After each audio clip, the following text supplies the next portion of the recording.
नमस्कार, Lucknow cantt news 24 में आपका स्वागत है। मैं हूं वीरेंद्र मिश्रा। हम दिखाते हैं खबर की सच्चाई। खबर की सच्चाई देखने के लिए देखते रहिए लखनऊ कैंट न्यूज 24। आजकल लोग अपने ही जीवन और समस्याओं से परेशान हैं और अपने में ही लगे रहने का कर रहे हैं काम। लेकिन अब यह समझ लें आप कि अगर सब एक जैसे हो जाएंगे तो समाज में कौन करेगा काम। आखिर जिस धरती पर जन्म लिया है उस धरती और उस समाज के लिए भी कुछ सेवा तो बनती ही है, कुछ योगदान तो बनता ही है।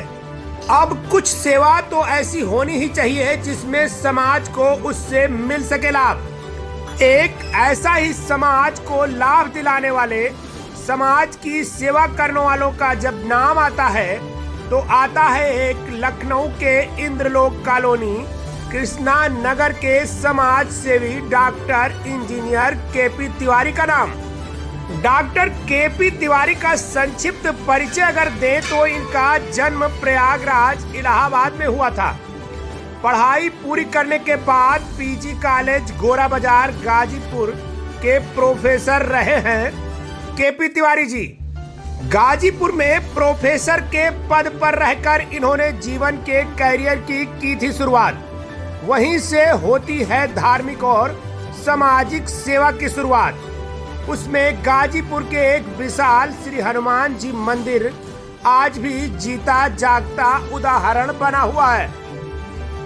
एक एक रुपये इकट्ठा कर बनाया है संकट मोचन मंदिर बजरंगबली का वरदानी मंदिर के नाम से है विख्यात। श्री हनुमान जी की स्थापना के बाद ईश्वर की शक्ति और आस्था इस मंदिर को वरदानी मंदिर बना दिया। इस शिव मंदिर और हनुमान जी मंदिर पर जो श्रद्धा पूर्वक भक्त आते हैं उनकी होती है मनोकामना पूरी। वहीं रिटायरमेंट के उपरांत लखनऊ वापस आने पर समाज सेवा का भाव और प्रवाह उतना ही रहा। फिर क्या, यहाँ भी रिटायरमेंट के उपरांत पार्क की साफ सफाई और वृक्षारोपण के साथ साथ तमाम सामाजिक कार्यों में लगा दिया अपना जीवन। आपने कई किताबों का प्रकाशन भी कराया जिसमें नेताजी सुभाष चंद्र बोस की किताब आज भी मिल जाती है दुकानों पर।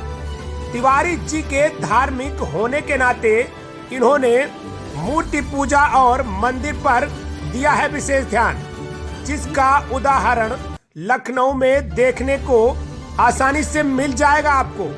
आइए मिलाते हैं ऐसे प्रतिभा के धनी समाज सेवी डॉक्टर इंजीनियर केपी तिवारी से। क्या शुभ नाम है आपका? वो क्या बताते हैं अपने जीवन के बारे में। ये जो आपने आयोजन किया है और मंदिर के बारे में जैसे चर्चा किया जाए तो मंदिरों का निर्माण कई जगह आपने कराया, धार्मिक कार्य में आप लगे रहते हैं, तो कैसे प्रेरणा आई आपके मन में? यहाँ के लिए तो विशेष प्रेरणा यूँ आई कि सन 90 में जब मैं यहाँ आया तो अपने घर की छत पर से देखता रहा तो यहाँ पर सुअर घूमते थे, नागफनी के पेड़ थे, बबूल था। मैंने कहा एग्रीकल्चर भी पढ़ाओ, इंजीनियरिंग पढ़ाओ, कुछ तो किया जाए। हम नहीं करेंगे तो कौन करेगा। ये कौन सा क्षेत्र लगता है? ये इंद्रलोक कॉलोनी कृष्णा नगर। जी जी। तो फिर कैसे विचार बन गया आपका? बस विचार बना और काम शुरू हो गया। सोचने लगे, लोगों से एक एक दो रुपए मांगने लगे। ट्रेन में भी मांगा, बस में भी मांगा। जहाँ छात्रों में परीक्षाएं लेने जाता था, चाहे डिग्री कॉलेज हो चाहे एग्रीकल्चर इंजीनियरिंग, जहाँ पॉलीटेक्निक थी महमूदाबाद में, चंदौली में, वहाँ से ₹1 बच्चे देते थे सब इकट्ठा करके और उसके बाद वहीं पर रसीद काट देते थे और इंटरनल एग्जामिनर को या प्रिंसिपल को पकड़ा के चल देते थे। धीरे धीरे धीरे ये पहले ये मंदिर बना संकट मोचन धाम जहाँ पर आप खड़े हैं। और इसमें आपने कमेटी भी बनाई है, तो कमेटी में कौन कौन है, क्या सदस्य है, कैसे कार्यकारिणी है? कमेटी हमने 9 लोगों की बनाई है और कमेटी के नाम है ओम श्री संकट मोचन सेवा समिति जी। उसमें संरक्षक लोगों ने मुझे ही बनाया है।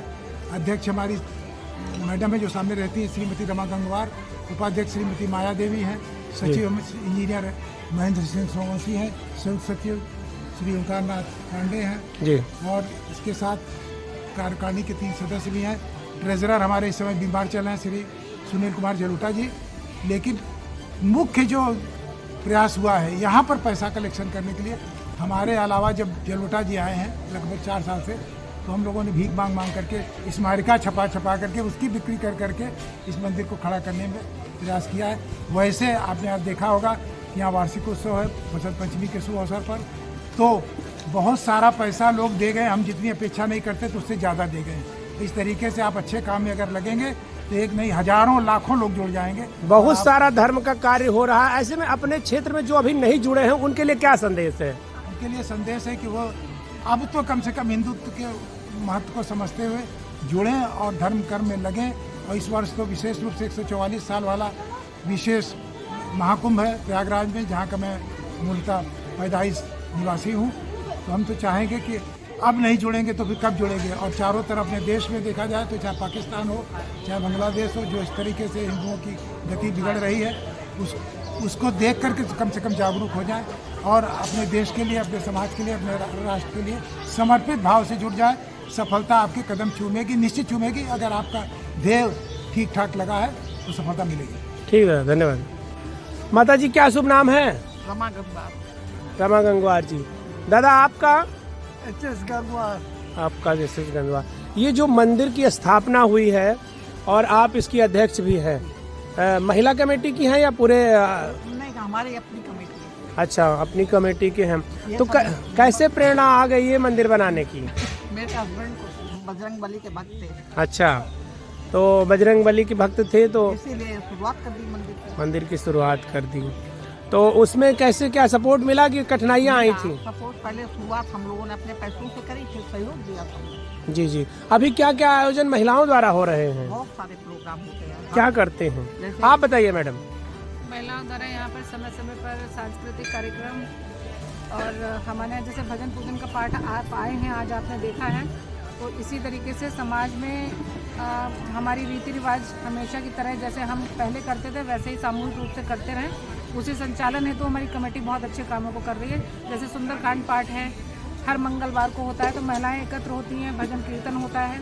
जितने भी ईयरली मतलब जो इससे वार्षिक हमारे कार्यक्रम रहते हैं, जिसमें बसंत पंचमी है, महाशिवरात्रि है, नवरात्र हैं, इनमें विशेष आयोजन रहते हैं महिलाओं के लिए। तो महिलाएं यहाँ पर जुटती हैं, गीत संगीत और अपने भजनों से यहाँ पर जो माहौल बनता है वो बहुत अच्छा रहता है। तिवारी अंकल के द्वारा, मैम गंगवार के द्वारा यहाँ पर जो है बहुत अच्छे आयोजनों मंडली द्वारा कराए जाते हैं, जिसमें बच्चे खास तौर से बढ़ चढ़ कर हिस्सा लेते हैं। सांस्कृतिक कार्यक्रमों को कराना हमारा मेन उद्देश्य है, जिससे कि हम अपने संस्कृति को ना भूलें। और धर्म की बात कर रही हैं, अभी शिक्षा के लिए भी कोई क्या कभी कुछ सोचा आपने? शिक्षा के लिए अभी खोल रहे हैं पुस्तकालय वगैरह, बच्चों का भी रखेंगे, बुक्स वगैरह, बड़ों के लिए भी रखेंगे, पेपर पद लगाएंगे तो पुस्तकालय की जगह मिल जाए, ये बगल में है, कोशिश है। ठीक है, धन्यवाद।